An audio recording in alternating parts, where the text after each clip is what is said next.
The bike is super therapeutic. It gives you a chance to see what's in front of you. You get a chance to clear your head. You can ride. You listen to your music. You can vibe. You can be silent. And the bike is super therapeutic. It gives you a chance to see what's in front of you. You get a chance to clear your head. You can ride. You listen to your music. You can vibe. You can be silent and think. You can really create your own peace. Mental health, exercise for your body, exercise for your mind. It can help you really get through things in your life. And you get to see your city, man. Look up in the sky. Look at the buildings. You get to see the love that people give you. Riding a bike is probably one of the best things you can do with your life. I think everybody should have a bike, man. It is your therapist. Because that shit is fun, man. It's like being 12 again. It's just enjoyable, and then you can be fit and not have to think about it. I mean, going to a gym requires like effort of actually going to the gym and then working out and then going home and then blah, blah, blah. Whereas on a bike, it's easy. There's no like premeditation. You just get up on it and go. But it's just really, it's just for me fun. Like going down the hills, I feel like it's a roller coaster. Climbing up the hills, I'm bitching to myself, but it still is enjoyable experience, and the camaraderie with the people I ride with. I feel like I can just take my bike and ride it anywhere. It makes me feel free to just go out here and ride like any day I please, and I can get anywhere in the area on my race bike. I do feel like whenever we're riding in a group and it's so many of us, I really feel like we are the cool kids. And if I heard it once, I've heard it 10 times. When we're on a group ride, how many times have we heard, "Y'all look good"? And that's like when I saw that group of us riding, I was like, I want to be down. I'm jealous of me when I am in a bike ride. I'm envious. Like, I know we look good. I know we're having fun. I know that no one else has it better than us. That's what I feel. I honestly think that when we're riding down a hill, or even when we're chugging up a hill, who has it better than us? We are adults who are outside, getting exercise, getting around, having listening to music as loud as we want to, having a blast, stopping traffic, going through red lights, and making cars stop. Who's got it better than us? It's a feeling of freedom and power and community. Everything in life that's going on just really doesn't matter at that moment, because it's between you. It's really you, the bike, and the road at that moment. And your music is playing there. You have your earphones. You have it on attached to your bike. It's just a beautiful freedom to have at that moment. And then you're able to kind of challenge yourself to meet milestones, even at a certain age where getting older. It's like, well, what kind of milestones can I meet? But then I want to meet milestones in certain hobbies that I'm a part of. So I think it has been an amazing thing. I mean, I was able to help myself be healthier, and really be able to challenge myself and look at my Strava and say, okay, last week I did this hill in 1 minute. I want to try to do it in 40 seconds next time, or 50 seconds. So it's just those kind of challenges that I like to do. It makes me feel free, that I'm doing it, but also doing it with other black people around me. When you go on a bike, you have no limit. The only limit is yourself, as from what I see. And also being black in the United States is black in the world in general, it's just crazy, because you always still got things to work around. And when you're on a bike, it's still kind of that way, just because there's still not that many black people in the bike industry. And to be able to get a lot of black people in the industry, it's just taking time. But other than that, it's a place of peace and happiness away from all the other things in life, and it's just a good way to be. I have done incredibly bad at some rides. But there's just, there's something that draws me to wanting to try again and or wanting to experience something. I have so many hobbies, and one kind of just takes a hold of me, and I just choose to indulge it. So if there's something that you see, or something that sparks your curiosity, I mean, my best advice would be to just try it and learn about it. I'd probably say like 16, maybe a little younger, 16, 17, maybe 15, but somewhere around there. That's probably when I first learned how to ride a bike. I remember it was one of my mom's friends. Like, he had a bike, and they were like, and I just had expressed interest in wanting to ride a bike, and so no training wheels. They just took me out to a field one day and were like, okay, do this, put your feet in the pedals, pedal like this, and it didn't take me long, and it felt natural. And that first day when I was learning to ride, I was like standing up out of the saddle and doing all this stuff, big smile on my face. It just felt right. To get out, go do something, whether it's just a walk, whether it's to run, whether it's taking up a gardening class, golf, tennis, you name it. I just feel like it's so much out in the world to see and do, and to sit in the house watching Netflix all day, it kind of grinds my gears. I don't really relate to it because it's just always something to do. I mean, and so many people in the community need help. So I'm sure a lot of people that live in certain communities have elderly people in that area that may need help with groceries. They may need help with getting back and forth to the doctor's office. It's just so many people that could use help, or, could donate their time to others and give back to the community in some type of way. I'm used to being kind of like out all the time with that's, throwing parties, or just out socially. And around that time, that was when the country was kind of like shut down. And so I was really just like trying to find something to do for my own self. And then I found out the other folks were trying to do something too. So I put in one of my group chats. I was like, hey, we're about to ride. Me and my fraternity brother Tim, we're about to ride next week. Yeah, if y'all want to come out. So we had like 15 people, and we just grew from there. So I was never into biking.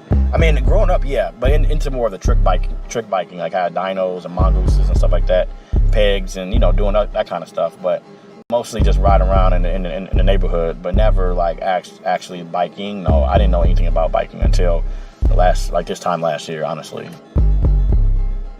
My vision is to customize bikes. So like what I do, this stuff that I do is art. It's like putting your art on your bike. And ever since I started doing it, a lot of people have started doing it with their bikes. So I said, damn, I have a knack for it. So I always wanted to have a bike retail shop. I sell customized bikes. So you will have the only bike like that in the city, like my bikes are. No one can duplicate them, they're mine, and now everybody else is doing it. When I ride my bike, I get in, I leave whatever is on me, I'm shedding it off on that bike, man. It keeps you, it's therapy. It's all therapy, man. Everything you're doing like that makes you happy, it's therapeutic, and you should use it for that. You have to. You just have to be open to the fact that like happiness looks different for everybody, and even in your own life in different stages, what makes you happy is going to change. So some people are going to just create the things that they need in life, regardless of anything, with what little they may or may not have. And I think if you're that person, then do it. If you've contemplated starting something, you're not the only one who needs what you're offering. And so please start it. Like, it's needed. I don't give a hell if there's a gajillion black bike crews or bike crews in general. Another one isn't going to hurt anybody. There's abundance. If you're someone who needs to be a part of something, then go seek it out. It's there. It is absolutely there. And I don't care if it's just two people. It's not about the masses. It's about, I think, the quality of what's being offered. And if you and another person feel good doing it together and safe doing whatever you're doing together, then do it. Be in fellowship in that way. And you will become an inspiration for other people doing whatever it is that you're doing. Go look yourself in the mirror really hard. Look yourself in the eyes. Tell yourself that you love yourself really hard. Thank God. And think about what you really like to do.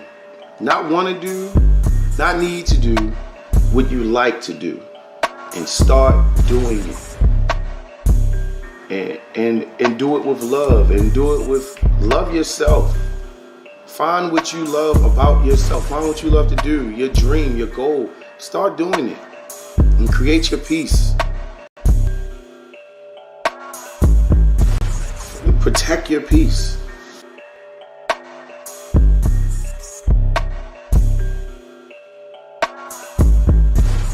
You know, when you came in, I was listening to J. Cole, wiping my bikes. I'm at peace, bro. Everything that you do in your life that you like to do for you, that's your peace. Own it, protect it, and grow from there. Whatever it is. You don't have to ride bikes, you don't have to race cars. Whatever it is that you want to do it. And find peace, but do not look for it through other people. Peace is within. It's always like betting yourself and to take a risk. And don't put too much pressure on yourself, really. If it fails, if you feel like it fails. But I think don't put too much pressure on yourself and just take a risk. And it's doing things that you want to do. Never allow anyone to set your expectations or your standards on where you want to be in life. And just don't allow nobody to say, oh, you can't do this, do that. Because with me, I had so many people say I shouldn't do this, I shouldn't do that. Because it's not going to get me nowhere. And that's not a career. That's just a job.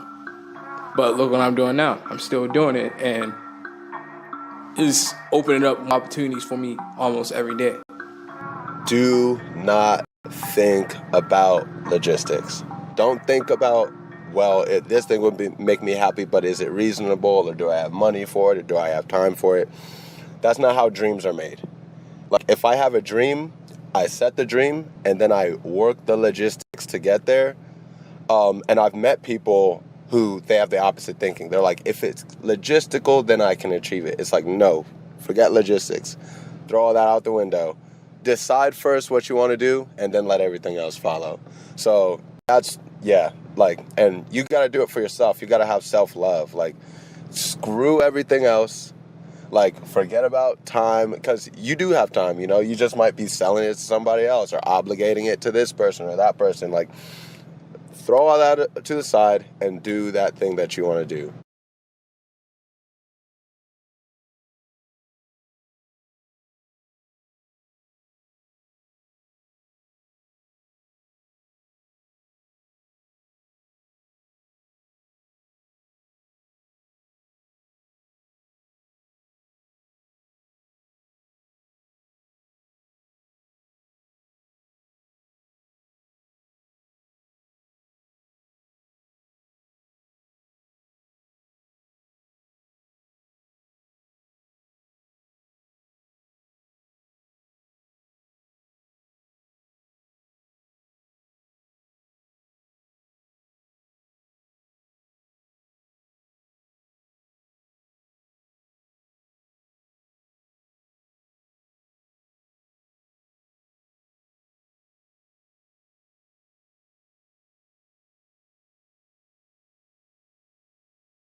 While we're waiting to get set up, how's everyone doing today?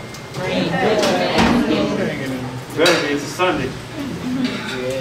Feels like, you know, when you go to church and they have to go to the front of the congregation and you really don't want to go. That's how we feel right now. I just want to just be here. Don't ask me to stand up, please. I don't want to contribute to the offering. I'm just here.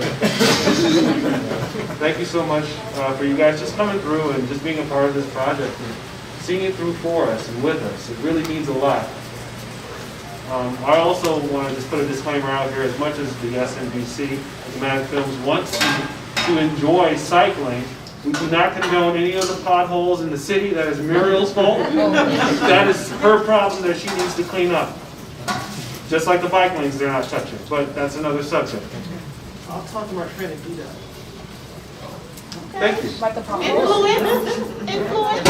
Are we influential up there, panelists? Seriously, no, I appreciate it. Yeah, I will, because he fixed, if some of y'all know, the drain as you come into DC from MacArthur, there's a drain on the right-hand side by the waterworks, and the thing was like this, he fixed it. So, you know, it can happen. Yeah. Let this also be known that you never know who you're sitting next to, because I really don't know this stuff. Ready to start yet? So we have to go ahead. Oh, we got to go ahead? All right, let's go. So I'm just going to start again. Hi, everybody. This is so many people. I'm really excited. When Kwame asked me to do this, I was like, yeah, sure. I don't really know what I'm doing. So please humor me. But I'm going to go real quick over the bios that I have for our panelists here today. As a note, these bios were sent to me. So if anything sounds off, please just stop and pipe up and say. So first we have Ken D. Ashton, Major Taylor, DC. Ken resides in Washington, DC, and has spent the past 3 decades photographing neighborhoods throughout the world, with DC as a center point. In 2003, Ken was designated chapter president of the Major Taylor Cycling Club, Metro Washington area, after riding with the club for 12 years. Ken was a museum professional for 23 years at the Cochran Gallery of Art, and is currently the owner of Frames by Rebecca. He received his BFA from James Madison University. I'm going to skip over Marcus, because that's just how my bios are written, I'm sorry. But we have Sadequa Snowden, a co-founder of Come Get Your Bike On. The bio says, this co-founder and leader of Come Get Your Bike On Social Cycling Club is a true superstar in the DC cycling scene. By day, she's a realtor, slinging houses all over the area. The best part of all, she's a Kanye fan. And finally, Marcus Long, writer of Saddled Solace, technical czar with Connected Media LLC, route captain with Saturday Night Bike Club. Marcus is a native of Landover, Maryland. Marcus describes himself as a commuter cyclist who enjoys a combination of mild range and speed. A graduate of Full Sail University, Marcus often infuses journalistic ethics into every project that he touches to ensure accurate narratives and genuine perspectives. So thank you all for being on this panel today. So to start, I'm going to start with you, Marcus. What got you into biking as an adult? Well, flying kites seems kind of lame, but I think everyone knows the focal point here is Kwame. He hit me up, he's like, yo, you want to ride these bikes? I'm like, I don't even have one. And I used to do the cabbie. I don't know how many of you are familiar with Capital Bike Share. We call them the flying bricks because they're heavy and they're terrible, but that's actually how I started getting back into biking. And I think a lot of folks who aren't privileged enough to remember what it was like to have a bike growing up, where you would pedal to your friend's house and you're like, hey, can so-and-so come outside? Bring your bike. This was the last time I rode my bike. I was like a kid. And then when the pandemic hit, I was like, well, I've got nothing else better to do, and I don't want to feel like, sulking in the house. So riding a bike became that escape for me, unbeknownst to me at the time. And Sadequa, can you tell us, how has your relationship changed from biking as a child to biking now? Or did you bike as a child?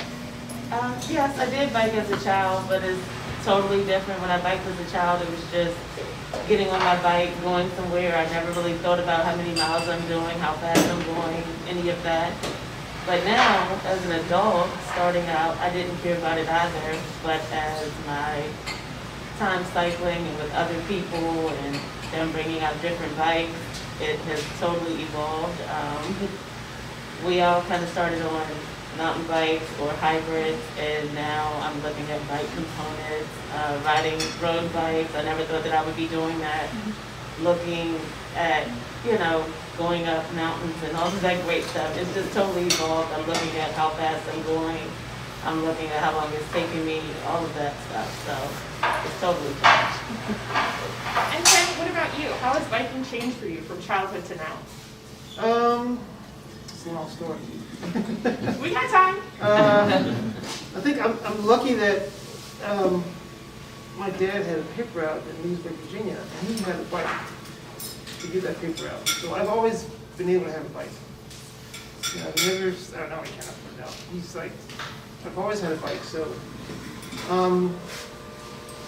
even though I ran track in high school and college, no real way to get in shape after, not wanting to go run all the time. So I bought a bike. I brought my bike to campus, and my senior year, when I skipped 2 classes that spring, I knew I just want to keep riding, and it never stopped.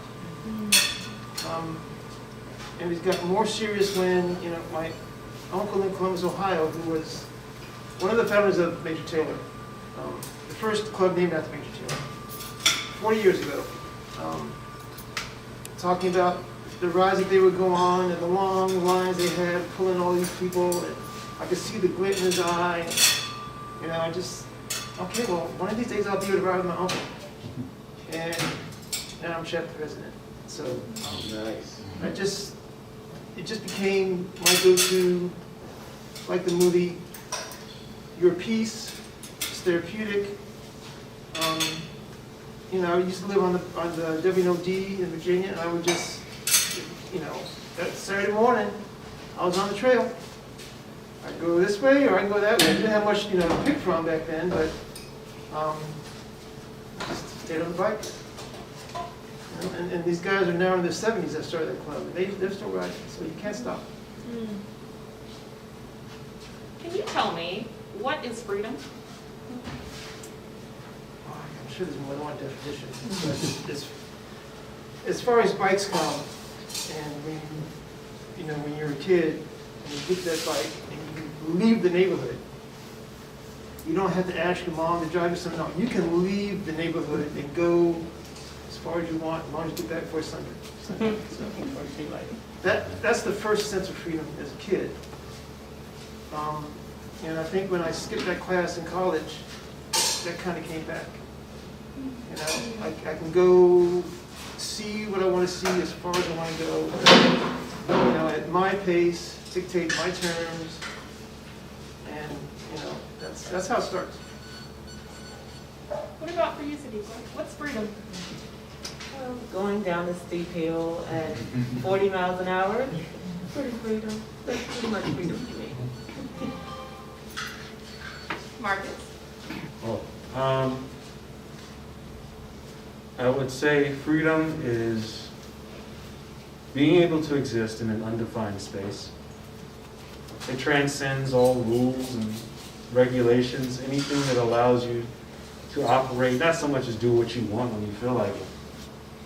But have you ever been able to just be somewhere and not have to worry or think about anything? To really just exist in a space? Whether it's people watching, or going down the Carter Barron drop, maintaining your speed on Beach Drive.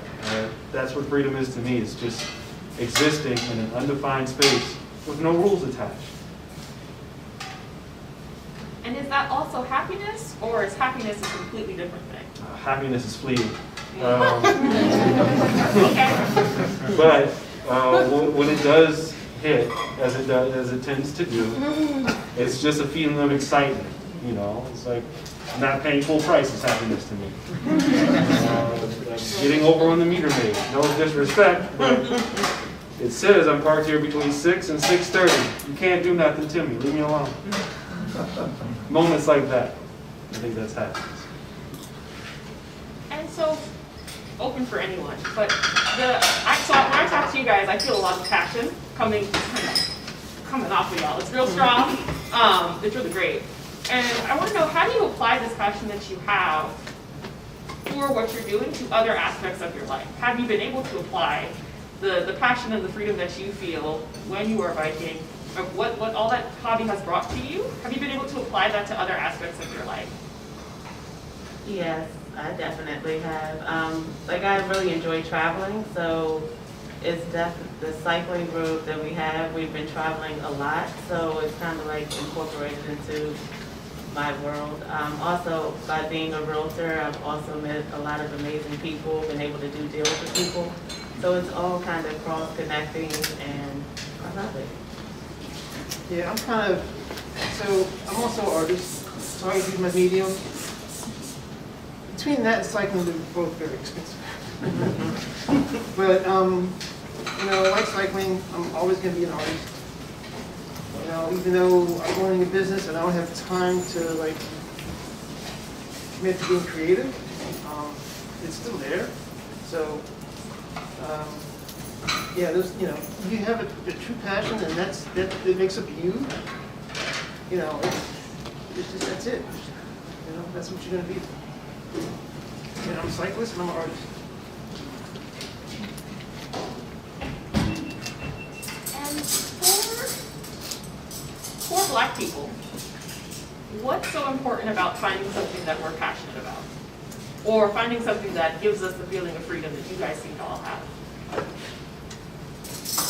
I think it's important because a lot of times I think there's a negative stigma on Black people that we aren't always looking to do positive things in the eyes of others. So for cycling to be a physical sport, it's also mental, it's just so much. Like during the pandemic, I always lived my life on the go. So when the pandemic hit, it was like, wait, I have to be inside the house, I can't go anywhere, I can't go to the gym even. This is mentally it's messing me up. So to be able to see my friends, or some people the majority of my group were not even my friends, we didn't even know each other. So to be able to go out, meet people, and ride your bike, that was everything. I really needed that during the pandemic. I still think that has helped me get through the last 2 years of life. As much as it sometimes gets on my nerves dealing with some of the people, once you get out there, you start riding, all of that goes out of the window, and it's just a good time. 20 years ago, I kind of wish that I could see more people like me riding. Me, my small group of friends, a lot of bike messengers, which I know a few of, and not much else, unless I'm going to Ohio for this big ride, and then all these folks from across the country show up. So, it's like every time I see somebody, I know Keith because of that. Some of the other local racers because of that, because they're not that many folks around riding. So you gravitate towards each other, and in a way that community helps you grow. So I'm kind of thankful for that.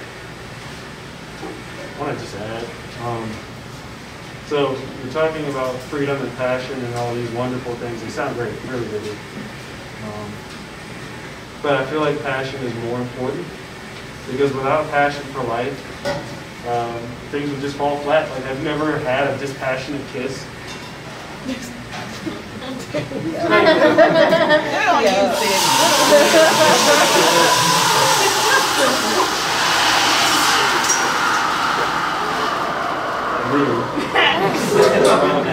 But without that passion for anything, really, life isn't really worth living, in my opinion. Freedom sounds like a great idea, but it's not necessarily a place, it's a state. It's an existence. So if you don't have a passion for life, and you cannot actually adequately achieve freedom, and in pursuing that passion and finding that, I think we all can agree that the pandemic has slowed everything down. Personally, I loved it. I'm a gamer by hobby, so I was like, I can do this all day. But it got to a point where I couldn't do it all day, and I lost that passion for it. And that slowing down of my life started to feel like quicksand, and that's just too slow. So if I didn't have a passion, I'm not even sure many of us would actually be here. I know that sounds very veiled, but you gotta have that passion. You gotta find something worth living for. Even if you don't know what it is, find it. You're going to find it. If you like farting, then damn it, fart as much as you possibly can. But the bottom line is, as long as you have something to work towards, you got something to work with. It's having a purpose. So do you have practical steps for people going out and finding their passion? Because we talked a little bit about it in the film, or we heard it talked about, kind of going out, trying, doing, but as Ken mentioned, hobbies can be expensive, hobbies take time. A lot of us, we're working 9 to 5, we have to give our time to other people. So how do people kind of build this passion into, or even the pursuit of passion, into their day-to-day lives? It's a great question. The American people deserve an answer to that question. Step 1, stop doubting yourself. Stop listening to that little voice in your head, whether it's from society or whoever told you couldn't do it. Stop listening to them. They're not living your life. That's not your job.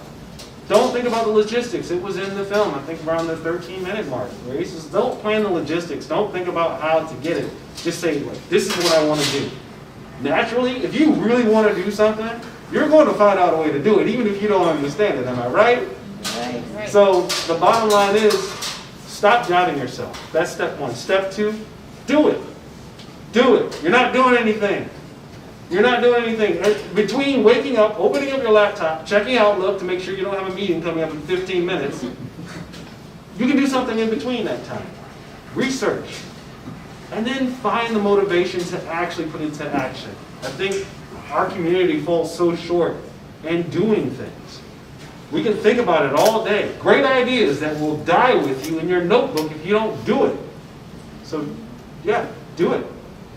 It takes dedication. You know, it takes dedication, it takes planning. I mean, Mary Fancy was so dedicated to being a triathlete, you would see him 3 or 4 days a week at Means Point with his motorcade so he could be an age group pro and mayor. So, you know, he had the money to do that, but he's still running a city. People didn't like him for that, but he up at 5 doing this and that, and he made time to dedicate towards training. It's got to be an everyday thing. Yeah, I mean, it's you know. It's got to be. Yeah. Anybody that's being any kind of successful, they're dedicated. And from small things to big things. Do you have any advice for both of you? So real quick about the actual film itself. Marcus, I have in your bio that you were one of the writers of Saddled Solace. Can you tell us a little bit more about the writing process, how you came up with the idea, kind of from the beginning, inception, to what we just saw a couple of minutes ago? Well, to be perfectly honest with you, I didn't write it so much as I helped piece it together. I think in capturing these people's testimonies, which Kwame did so very well, I was just tasked with the ability to say, okay, how can we turn this into something that people can follow? Whether it's in sequential order, chronological, whatever you want to say. You want to marry subjects together. You know, you can do the National Geographic thing where you'll have a picture full of seagulls and then they talk about pollution. That doesn't work. It happens to work. But in this particular film, we want to make sure that we stitch and piece together narratives that complement one another. We want to go from talking about mental health to finding peace and then how to find that peace. As we've seen in the film, there was a guy that was putting his bike together and he was talking about how that made him feel. Even though he was isolated, he felt that type of peace, but just doing that one simple thing. And he transcended all of his problems, mentally and emotionally, by just doing that. So in essence, the people that starred in the film wrote it.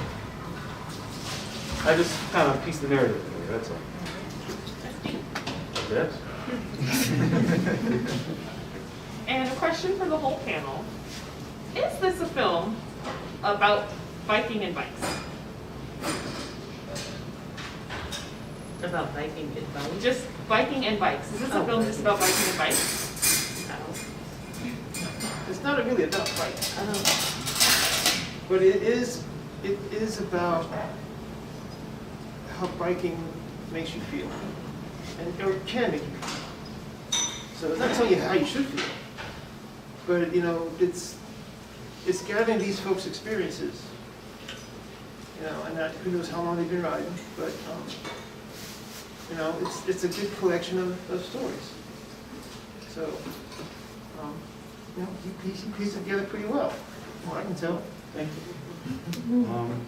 Just to add, it's not really about bikes at all. I think the film adequately examines what biking means to the Black community. It exploded. Our community just decided to ride bikes all of a sudden. Because I think everyone in the pandemic was looking for things to do that was also COVID friendly, COVID safe, but yet active. Because, gaining weight on your couch is not a sport. But riding a bike can be. And it was a form of exercise. So if you marry these things together, like riding a bike in our community, I think is more prevalent and more powerful because it divorces us from the problems that we deal with every day. We don't have to go into the office as much and wear that mask. And if we do, at least we're going to commute there with our bikes. So, still win. And I think that's what this film represents. It represents what biking means to the Black community. Yeah, I agree with the two of them. It definitely represents what biking means to the individuals in the film. It represents the Black community. Getting out of the house, doing something positive to get them through the pandemic, and we're still trying to get through it. Well, I'm done talking. I've talked too much. I want to open it up to the floor. Does anyone have any questions for the panel? That's how you This question you and what's your name? Marcus. Marcus? Nice to meet you. Nice to be met. Well, I like what you said about passion. I think it really struck me personally. So I wanted to ask specifically, how does passion for you play into this film? How did it play into its making, and how does it play into its finished product? I'm going to be perfectly honest with you. I am still locating my passion. I think it is not hypocritical to say what I said about how passion drives us, but I think a lot of people overlook what it takes to find said passion. It's not something you can find in 5 minutes. Sometimes it can take a lifetime. But quiet as kept. Kwame was like, yo, I need some help doing this, man. Do you mind doing it? And I love my friends tremendously. I love helping my friends. It makes me feel good about myself. So when he asked me to piece this together, I just threw some options and then woo, woo, woo. And now here we are. But it's from the, I guess, identifying what makes you feel good is also a good place to start. And then from there, I think you can just kind of cast a wider net and find where your passion lies. If that makes any sense. Yeah. Okay. Thank you for answering my question. You're welcome.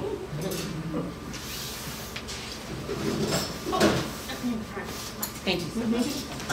My question is for I started cycling about 1.5 years ago, and I quickly identified you as like one of the leaders in this kind of push to cycling.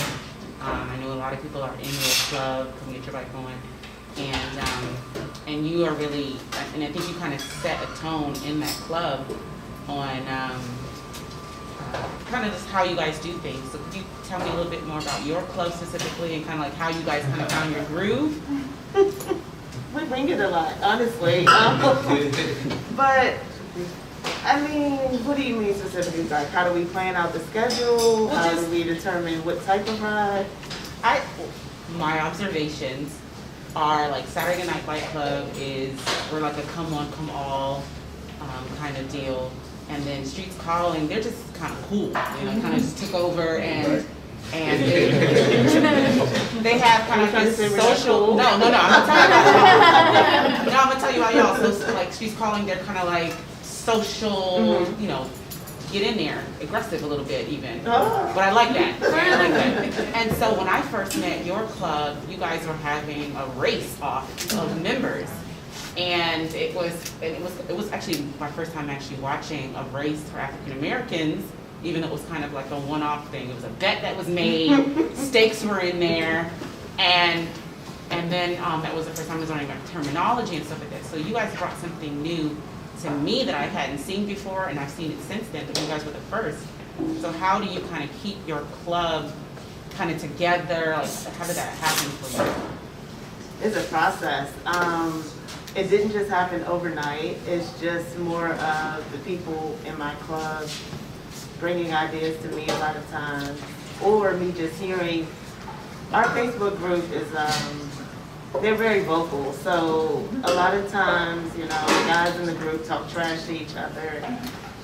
And sometimes I hear it and it's like, oh, okay, well, this is what you're saying. So for instance, the race that we did, it was like, you know, one guy is saying that he could beat another guy that's pretty fast on our team. And I'm like, okay, how about we all put up some money and see who wins? And that's pretty much how it came about. But I was just saying, you know, I was kind of playing, saying, okay, I'll put 50 on it. And then other people were like, I got 50, I got 100, I have this, I have that.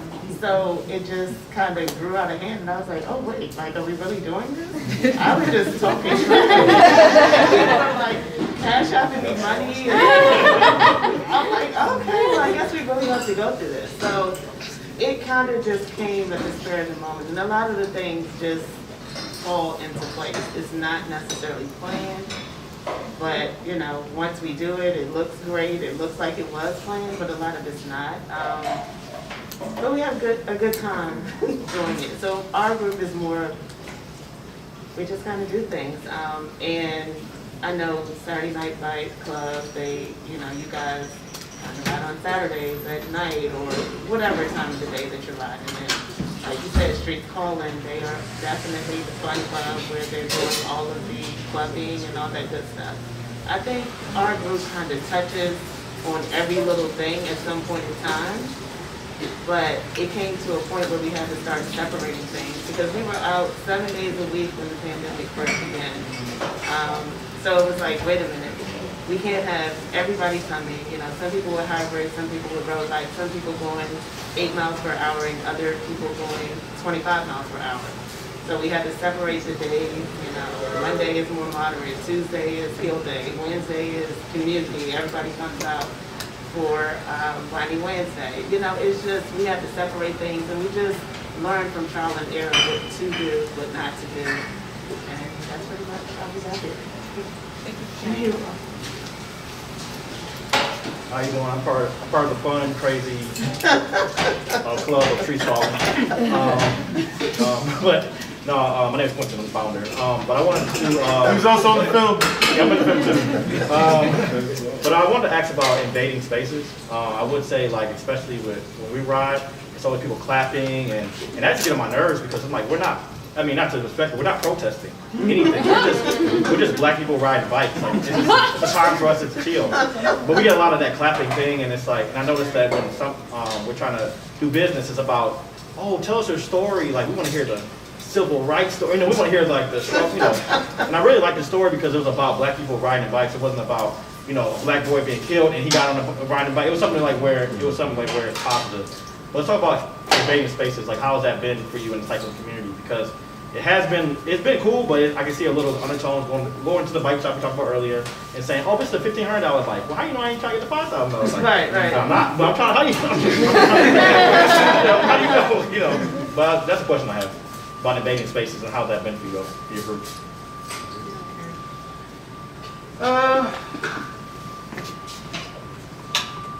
I'm trying to think back. So, I mean, the last part, trying to buy a bike. I think around the Trump shop, Metropolis, he knows. I knew the bike I wanted. I wanted a DeRosa. Nobody has a DeRosa around. The shops don't even carry DeRosas. So go to the shop. They actually had a catalog. But he wasn't even sure I knew what I was talking about. Even though I'd been there countless times before. So, and the same thing in another shop, where I had some insurance money and I wanted to replace that bike. So, I had to go through the catalog and still didn't, get to be, the guy could have sold me a bike that day. He didn't try. So, I ended up finding myself eventually because I was determined, Like I said, I was determined to get what I wanted, how I wanted it. So I just persevered, I want this bike. I didn't get to DeRosa so much later, but, I got what I wanted, how I wanted, and through the bike industry, however it was, things weren't quite online yet, so, but it's always been that way. That's the Rosie you were riding when you first met, right? What's that? That's the bike you were riding when you first met, the white one? That's the Pugliagi. Okay. Got that at school. All right. I got that instead of the DeRosa, exactly. Yeah, the white one. But yeah, it's and I grew up in the suburb, I was very few black folks, Dad was in the Army, he was an officer, so we always in the officers area, not the non-commissioned area, so, the only black guy in the basketball team, it's always been that way for me, so I guess I learned how to navigate those spaces growing up. But yeah, I was always determined to, find what I needed. I have a question. This is for my friend Sadequa. What has your experience been like forging your way and path through what appears to be a male-dominated industry? Oh my gosh. It's been challenging at times because men, like 80% of my group is men, and I have about 75% of them that don't like to take direction from women. And some have fallen off, others have stayed, and the ones that have stayed, they are pretty respectful, and they make sure that people coming in are respectful of me. So I do appreciate that from the guys on my team. I think that's kind of how we function, and that is the support that I received from them has helped tremendously. But it took a while to get there. Like I said, a lot of people fell off the wagon along the way. But for the most part, I'm respected from my peers, and it has helped out a lot. But it's not universal. So I always run into it. Definitely a lot of woosah moments, but we get over it. Yeah, follow-up question. This is my friend, so I don't mean to dominate the conversation. You know you can ask me these questions anytime. I know. Right. Because you're on the panel. It's public. I want to get it on record. Following on to that, I've been engaged in a group since the beginning. However, I haven't ridden yet because my bike just came, it's back and forth. But anyway, given that, how has the networking been? You mentioned that you guys are traveling, have traveled, but just trying to make the connection in a male-dominated industry. Like, I would like to hear about your experience in that, making the connections, making the network, reaching out, engaging with people from not only in the DC area, but other locales. It has actually not been as bad as I thought that it would be initially. It was kind of hard to pick up the phone and call people in other states to say, hey, I have this group here in DC. I know you haven't heard of us before, but we're looking to come to Miami to ride with your group. Some people were a little standoffish at times, but I think the more and more that they saw me on social media in my group and what we were doing and other people that we were meeting in the community, it became a little more respected. So starting out, like I said, it was a little shaky, but now I get phone calls where people are asking, can we come to this state or this country to join them in whatever event it is that they're having. I wish they would start sending me like a travel package now. But that's okay, because I'm doing my part as a member. Thank you. I'll be wearing my uniform, kit, whatever you put. Whatever I got. Thank you. Does anyone else have a question? Stores open. Stores open. No, I purchased. For them. Okay. So my question is to all of the panelists. As a female This question is about me. So I enjoy cycling. However, I'm terrified to ride on the road. Oh. What advice do you have in order to get me more comfortable with getting out on the road and being able to join the group as opposed to riding on maybe like a trail? You guys.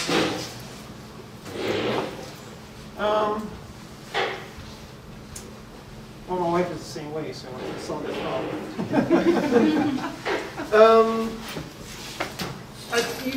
You have to ride with people that you trust first. You know, that they know that they're going to keep you safe. Whether, you know, obstacles on the road, traffic, you know, getting lost, stuff like that. You know, they'll teach you where to be on the bike, where to be in a group, you know, how far away from each other. You know, they'll call out obstacles on the road, whether they point or yell. They're not going to stop in front of you. You know, all those types of things, you know, you have to trust the people that you're riding with. And that's first. You know, if you trust the people you're riding with, then they'll keep you safe. They keep each other safe. You know, the person in the back will always be the first person to say car back. The person in front is going to be the first person to say car up. So, and riding with folks like that that are really diligent, you will feel safer. You know, the one club I know that has the most rules is the Metro Atlanta Cycling Club. Those guys have so many rules. There's so many rules, so you can't help but feel safe because they're all following in directions. So, and it takes time. You just have to get comfortable with the people you're riding with first. Where you know it's safe to ride. You know, I live on this side of town, so we go out to Montgomery County all the time, and there's so many cyclists out there that the people who live there know there's bikers. Even my doctor's like, oh, I see you guys look at my neighborhood every Saturday, you know, because they're used to seeing it. So, you know, you ride where other people ride. Strava has a heat map. You can see where more people ride than others. In the areas, you know, this is a good road because the heat map is really bright. So, you know, there's tools out there to figure out where to go and how to be safe. Just to add, do you like riding bikes at all? I do. First, identify how you feel about riding a bike. Trust yourself. If you want to ride the street, ride on the shoulder, you know, or close to the edge. Always be a certain distance from the car. So if you think the car is going to open up its door, like, gauge that distance so you don't kind of get, like, you know, pretty much clipped and then you fall over. That would suck. Helmets are always cool. Find a helmet that works for your head, because I don't care if it looks like an eggshell. You gotta wear it. It's going to save your life. I had a bike accident last November where I jackknifed because my front tire got sucked into a trolley track on 8th Street. Shout out to Vincent Gray. Shout out to and I tried to like control the bike, but in doing so, I pressed the brakes too hard. And I jackknifed on the bike, and I landed like on the right side of my head. But had I not been wearing my helmet, I'd probably be dead. That thing disintegrated upon impact, but I didn't feel a thing. What do you know? Helmets work. Lastly, ride in places that you're somewhat familiar with at first. You know, ride around in your neighborhood. Like before I got my bike, I would ride those awful Capital bike share bikes. But they're still a blessing because it allowed me to commute to and from work. And after like wearing a helmet, sometimes I wouldn't wear a helmet, I'm not gonna lie to you. Then you put in your headphones. It's like a gradual thing to where you trust your environment enough to know you know what's coming, you know when it's not gonna come, you know every street, and then you'll start to like grow your awareness from there. You'll know what slowing down at an intersection feels like. Well, wait a minute, you know, and you kind of zoom through it. But again, play it safe at all times. Risking it is not worth it. You're there to enjoy yourself, and then you're there to get to A and B. Yeah, I definitely agree with them, but I was much like you when I first started cycling. I did not want to ride in the road either, but I rode with some daredevils, and they were like, no, we're going in the road. So we ended up there. Luckily, I'm still allowed to talk, but it wasn't the ideal way, but because they threw me to the wolves, I had no other choice but to perform. And now I don't like riding on trails, so it's the total opposite. But I would say maybe try, if you're going to ride in DC, definitely ride in areas where there are bike lanes, so that at least you are in the bike lane and you're not actually in the road necessarily just yet. Unfortunately, the bike lanes in DC, they do disconnect in certain areas. So, you know, I would just try to stay in the bike lanes to start off with first, or the shoulder, like Marcus said. Just to let y'all know, we got one question that's coming in remotely. It's asking, where can they find a bike? They're specifically looking for like a gravel bike or any advice, just finding a bike that's not gonna cost them their child's college tuition. Hi, I'm Keith Jackson here on bicycles. I do use bicycles. Everybody knows me pretty much. My bike shop was just elected the best place to get your bicycle repaired in Washington, D.C. Not that this guy isn't the bomb over here. If you're looking for an inexpensive bike, you know, everybody knows I'm usually your first stop in What's D.C. that place again? Gearing Up Bicycles, Oh, Washington, D.C., 1811 Rhode Island Avenue. I have some business cards if people want any. You know, I've been around like Ken, me and Ken have been around doing the bike thing since the mid-90s together. We go back a long way. I help him out with Major Taylor rides, which are done annually and usually in this area. Quentin, you mentioned something about invading the industry. Yeah. Since 1996, Una Bikes, me, only people in management in a bike shop. Oh, wow. Trek 2022 doesn't have a single black person in the corporate offices. I heard that. There's lots of work to be done. While this community stuff is great to do into the business, in the video you heard Daquan Medley speak in there about the industry. He's my shop manager. It is vitally important that we get people in the industry, not just as consumers, because decisions that are being made are not being made by us at an industry level, and that's really what we need to start attacking. So, for me, it's like, you know, your kid's going to college or something, who wants to be an engineer, well, you know, tell them there are engineering jobs in the bike business. You know, if somebody wants to, you have a kid who wants to go to school for graphic design, well, you know, all those cool paint jobs and all those graphics on the specialized, they didn't get there, that's Adobe Illustrator, that's graphic design. There are lots of opportunities, and there are lots of places to still invade. And I got bikes. And I'll just throw out there high quality bikes, because a whole ass race bike was built there. He's Gearing Up sponsors the race team that we have, so yeah. We don't pay more than a G for our stuff. And we learned how to maintain it ourselves. Appreciate you. So I also have purchased a bike from Gearing Up, but the bike that I have been riding for a year, the bike that I learned to race with, the bike that I really learned to get out in the streets. And I actually bought it from Jaffe Cycling. The owner is here, but I actually bought it from Jaffe Cycling.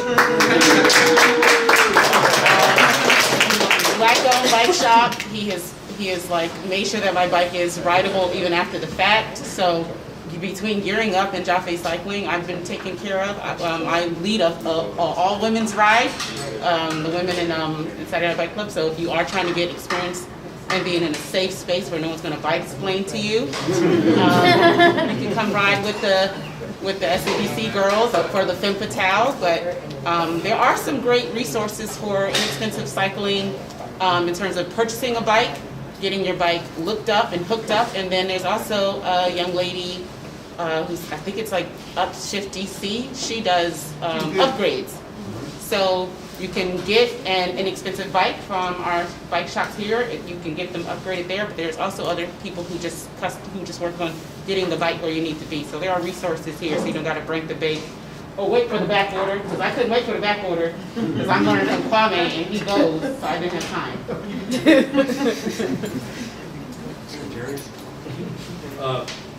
Thanks to everybody. There's a lot of black DC cycling celebrities in here.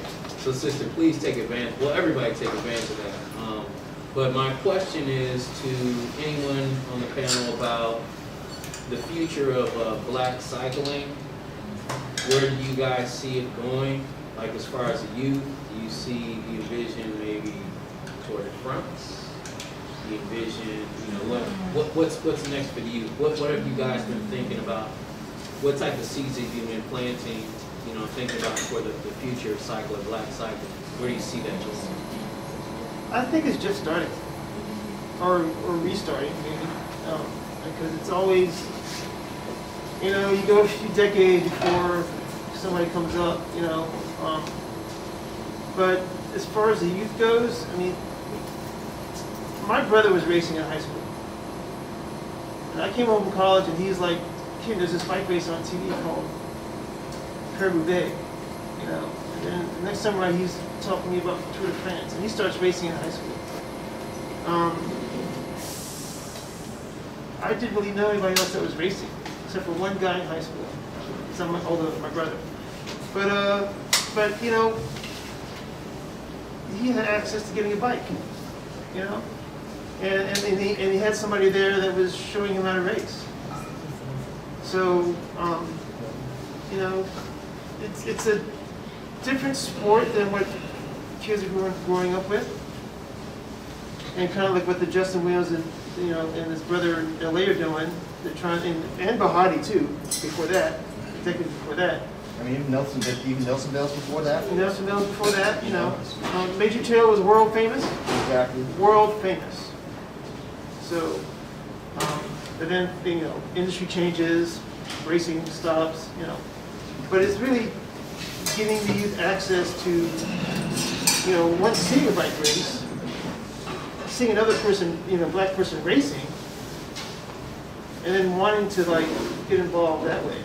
And I also think a big issue is this, as somebody else said, it's a cost-prohibitive sport to play.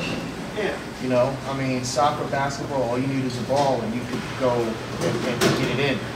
Cycling to race is $1,000 venture, and it's dangerous.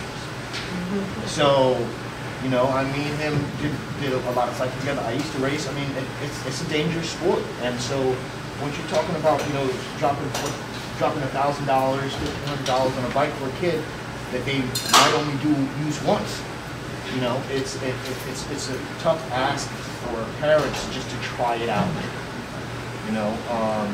There are some programs like a bike program out of Dunbar and stuff like that where we have the opportunity to expose the kids to cycling and really show them the sport, But I will admit there's a lot of work that needs to be done because it's just so cost prohibitive. It's actually really spotty.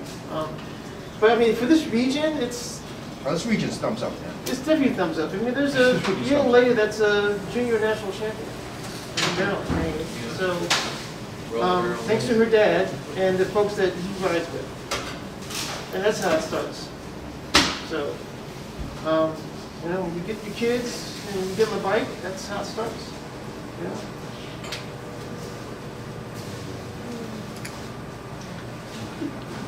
I mean, I do think it's on the rise. When I was in Miami in December with Level Up, they had 2 guys that were there, and they actually got scholarships for cycling. I think it's Salisbury, if I'm not mistaken, that they're with. What is it? St. Augustine. Oh, St. Augustine. I think it was an S. In Raleigh, North Carolina. Yeah, so I mean, I definitely think. I think one of our kids was at St. Augustine. One of our kids who worked in my shop, he was part of the program. Okay. Yeah. Okay. Yeah, but I think it just needs a lot of funding. Yeah.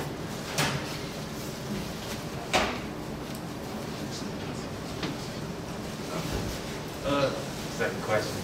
This is for everybody on the panel. I wanted to ask, what do you want the legacy of this film to be? That's for you, Marcus. In a nutshell, I think the legacy of the film is just find your means of escape. Again, it's not about bikes. I mean, that's the icing on the cake. You actually got to taste freedom and taste what that passion is, and that's what I think the film really embodies. I'm hoping that the legacy of this film inspires other people to consider doing something that they may have forgotten how it made them feel. You know, for me, riding a bike is like, it's nostalgic. And then it became a means of transportation. Our car died like 2018, 2019, and because I live in the district, like I really don't need a car. So now I have a bike. And lo and behold, it's a great way to stay in shape, a great way to ruin a shirt, but an even better way of just kind of keeping myself together in ways that I didn't even think possible, especially if you can't afford therapy. So I hope that this film really touches people in ways that, and it makes them consider things that they didn't think about doing before. That's all I got.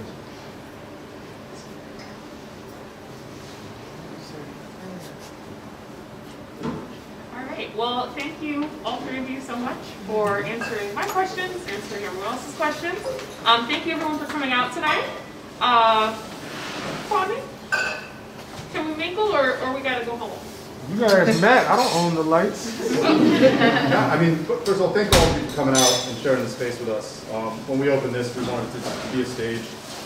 Somebody at a shop I worked at a while back said that they really felt that bikes had the power to change the world. And as somebody that, like, I say selfishly, his whole life has gotten to be on the other end of the table, listening to stories, listening to people talking about why they can't do this or whatnot.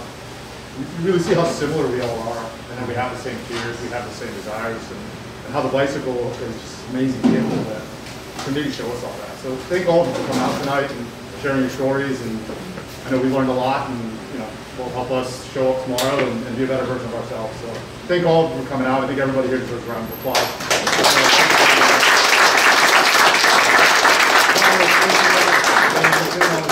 This is the first of many, I hope. So thanks. Yeah, we'll be in here doing our thing, cleaning up. I'm really bad. I never want to party then. So you can hang out, chill. I mean, we'll be making noise and cleaning up, but thank you. And I don't even know if that was an answer. Wait, sorry. Hold on, we have one more, I guess, question. It's not a question, it's just a statement. So my name is Allie, this is my husband Kevin. Hey Allie, Kevin. Hello. So we are the owners of Country Scents, organic skincare. We make our own organic chamois cream. Okay. My husband is an avid cycler, and so he used a host of different chamois creams, and it just didn't work. Not only that, we want to put products in our skin that absorbs, that's natural, that doesn't put any toxins, parabens, and things of that nature in your skin. So we developed our own chamois cream. We have business cards. We have a couple samples. We didn't know how many people are going to be here, but we would like for you guys to try it out. Let us know what you think. Right now, we have our chamois cream and Bike Doctor down in Waldorf. We also have it in